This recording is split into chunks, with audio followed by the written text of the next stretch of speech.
Next question, find out the number of solution of this equation. ये हमारे पास equation है। इस इक्वेशन में सबसे पहले मैंने क्या किया, यहाँ पर आपको दिख रहा होगा ये है 4 साइन थीटा। अभी जो 2 थीटा है, साइन 2 थीटा, इसे मैं लिख सकती हूँ 3 थीटा माइनस थीटा। 4 थीटा को मैं लिख सकती हूँ 3 थीटा प्लस थीटा, क्योंकि इनके अंदर कोई भी रिसेम्बलेंस नहीं है। तो सॉल्व करने के लिए हमें कुछ तो कॉमन निकालना पड़ेगा या लगाना पड़ेगा, तो इसलिए मैंने इसको इस तरीके से डिवाइड कर दिया है। और साइन 3 थीटा का तो हमारे पास फॉर्मूला ही है, आइडेंटिटी है 3 sine theta minus 4 sine cube theta. और यहाँ पर मैंने इसको साइन थीटा रखा, इसको 3 थीटा माइनस थीटा और 3 थीटा प्लस थीटा में मैंने इसको कन्वर्ट कर दिया। ठीक है, अब यहाँ पर आप देख सकते हैं, यहाँ पे साइन ए माइनस बी और साइन ए प्लस बी जो होता है वो किसके इक्वल होता है, साइन स्क्वायर ए माइनस साइन स्क्वायर बी से। इसलिए इस टर्म को मैं डायरेक्ट ये लिख सकती हूँ। यहाँ पर मैंने इनका मल्टीप्लिकेशन किया है, आप यहाँ देख सकते हैं। मल्टीप्लिकेशन करने के बाद 4 साइन क्यूब थीटा जो है वो दोनों तरफ से कैंसल्ड आउट हो जाएगा। अब जो इक्वेशन बची है मैंने उसे यहाँ पे ट्रांसफर किया, इक्वल्स टू 0 कंप्लीट किया।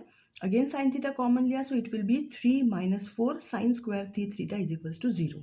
सिंपल कैलकुलेशन है, कुछ भी नहीं है, आप खुद करेंगे तो आपको समझ में आ जाएगा, क्योंकि इसके बाद का जो सिस्टम है, इसके बाद का जो सोल्यूशन है वो आपको अच्छे से पता होना चाहिए कि वो हम कैसे करते हैं।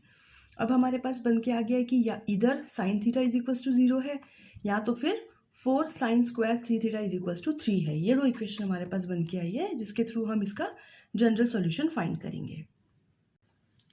सी साइन थीटा 0 या फिर ये इसके इक्वल है।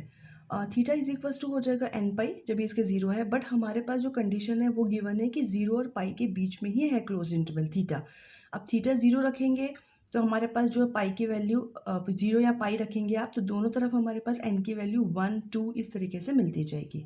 इस कंडीशन में देखते हैं, यहाँ पे sine square 3 theta is equals to 3/4 है, मतलब ये हो जाएगा साइन स्क्वायर पाई/3 के इक्वल। कंपेयर करेंगे तो हमारे पास फॉर्मूला है ये 3 theta is equals to N pi plus minus पाई/3।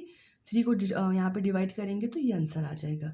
तो जब आप इसमें n इज इक्वल्स टू 1 2 3 ये पुट करेंगे, तब आपको यहाँ पे जो है थीटा की वैल्यू जब 1 2 पुट करेंगे तो आपको 0 और पाई यहाँ पे मिल जाएगा। और जब आप यहाँ पुट करेंगे 1 2 3 तो आपको ये सारे फॉर्मूलेज मिलेंगे।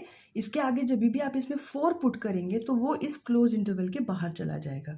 इसलिए हमारे पास जो है टोटल नंबर ऑफ सॉल्यूशंस जो हैं इस इक्वेशन के इतने पॉसिबल हैं, जहाँ पर n हम 1 2 और 3 ही रख पा रहे हैं। जहाँ हमने n की power 4 sorry n is equals to 4 put किया, तो हमारे पास जो क्लोज इंटरवल गिवन है कि हमारी जो लिमिट है वो 0 से पाई के बीच में ही है, तो ये इसकी 8 पाई/9 से बाहर चला जाएगा।